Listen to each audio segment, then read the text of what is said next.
Aujourd'hui à 17 h, premier spectacle, Tree of Codes de Wayne McGregor. Le spectacle qui a été passé en février 2017 à l'Opéra Garnier, qui a été créé au Festival international de Manchester en 2015. C'est une création donc de Wayne McGregor, mais à la musique Jamie XX, et la création visuelle est de Olafur Eliasson. Donc quand même 3 grosses têtes d'affiche pour la création de ce spectacle. C'est à l'ICC de Sydney, qui est un truc immense. Regardez, donc ça commence là et puis ça va jusque là-bas, un énorme complexe d'art. Et là, je cherche l'entrée. C'est inspiré du roman de Jonathan Safran Foer. Ce roman, en fait, il était assez particulier puisqu'il avait pris un recueil de nouvelles qui s'appelait The Street of Crocodiles. Et en fait, il avait découpé dedans, il avait supprimé des mots pour écrire son propre roman. Je sais pas du tout où c'est. C'était marqué là, Tree of Codes. Je peux vous dire que je suis pas mécontent d'aller me foutre dans une salle obscure, climatisée j'espère, parce que c'est un petit peu la folie.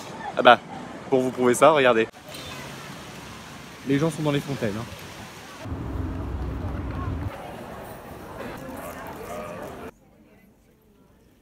En Australie, on pense aux gens qui prennent des notes pendant les spectacles.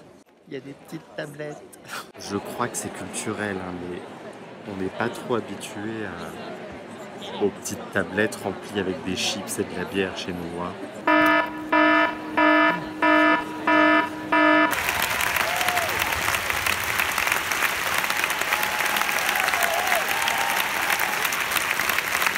Alors, première chose, il y a des très belles images. En fait, des belles images, c'est surtout par rapport aux trouvailles que c'est. Au début, par exemple, on a une fragmentation du corps uniquement par les petites lumières qui sont disposées sur les corps des danseurs et qui dansent dans le noir complet. Ce qui fait que dans certains mouvements, certains membres du corps vont disparaître. Après, pareil, d'autres petites trouvailles comme ces cônes en miroir dans lesquels ils mettent juste leurs mains, ça fait comme des fleurs qui naissent. C'est super beau. Dans le genre belle trouvaille aussi, il y a ce moment où ils dansent devant un miroir et un miroir sans teint, ça crée des ombres et c'est hyper bien exploité. Il y a des moments où un danseur se retrouve face à son reflet et un autre danseur s'intègre au reflet de ce premier danseur. Ça crée des superpositions d'images qui sont extrêmement belles et en même temps par moments je trouve que ça fait vraiment œuvre de plasticien posé sur scène et pas du tout intégré à la chorégraphie. Par exemple le dernier tableau, qui est le tableau qu'on voit sur toutes les photos du spectacle. C'est du vert coloré qui va modifier la couleur de ce qui se passe réellement sur scène. On le voit parce que par moments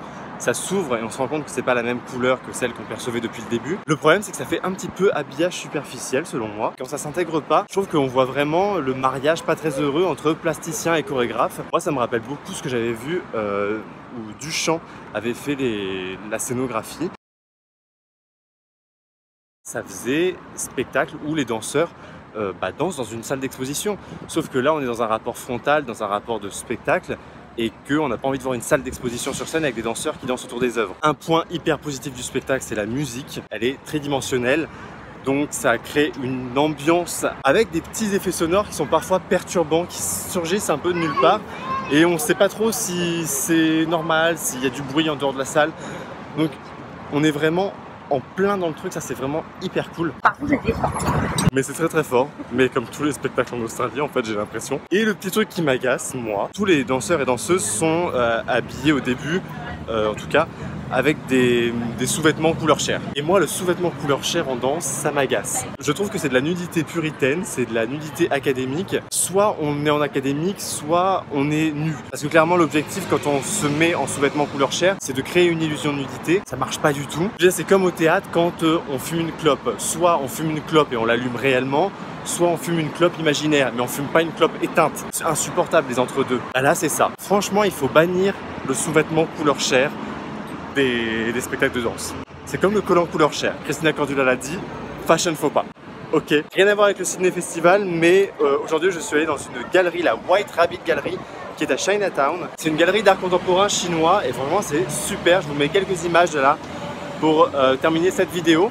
Moi je file à Hyde Park parce que j'ai un deuxième spectacle qui est Briefs Close Encounters, mais ça sera dans une prochaine vidéo. À bientôt.